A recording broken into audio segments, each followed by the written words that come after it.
Welcome to 24 News Channel. Let to show you about the hot news that has been taking around the world. A suicide bomber drove an ambulance into a commercial area by pretending to be carrying a patient to a hospital and then detonated his explosives at a checkpoint near the European Union consulate, killing at least 95 people and wounding 158 more in an attack claimed by the Taliban, authorities said. Saturday's powerful explosion, which came a week after Taliban militants killed 22 people at an international hotel in Afghanistan's capital, Kabul, was felt throughout the city and covered the blast area in smoke and dust.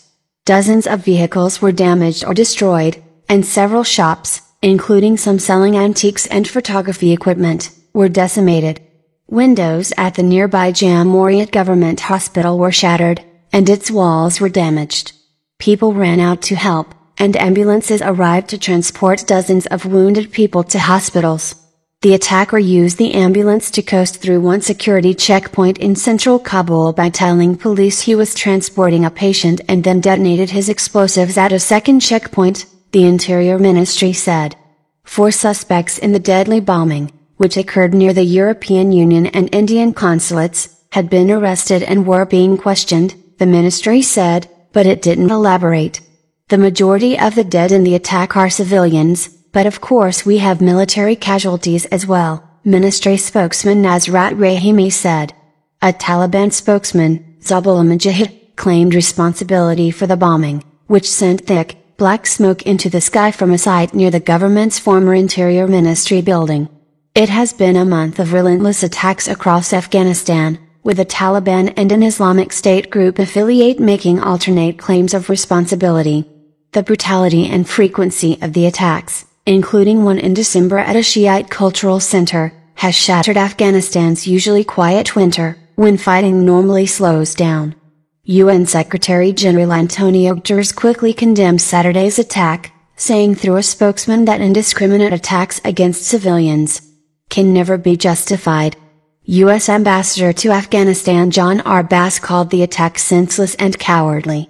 And the International Committee of the Red Cross said that the ambulance attack was unacceptable and unjustifiable, saying in a tweet, "The use of an ambulance in today's attack in Kabul is harrowing."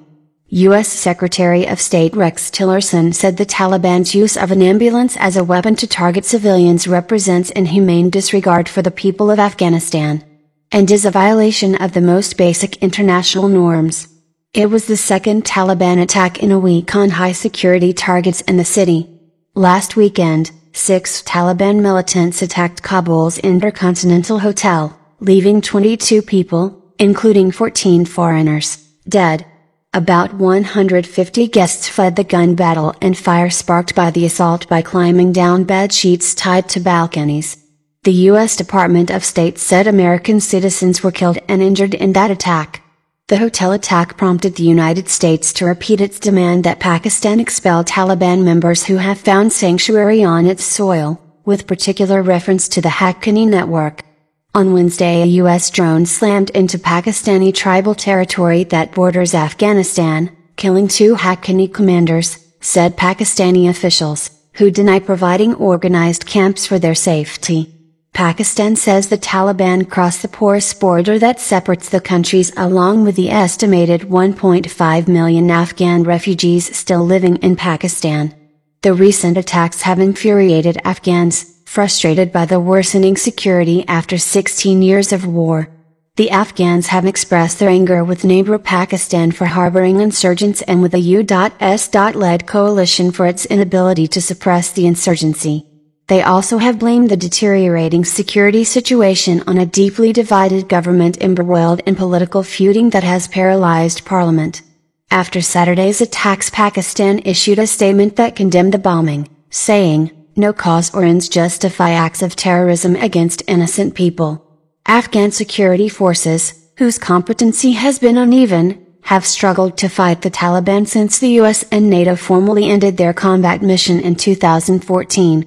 U.S. President Donald Trump has pursued a plan that involves sending thousands more troops to Afghanistan and envisions shifting away from a time-based approach to one that more explicitly links U.S. assistance to concrete results from the Afghan government.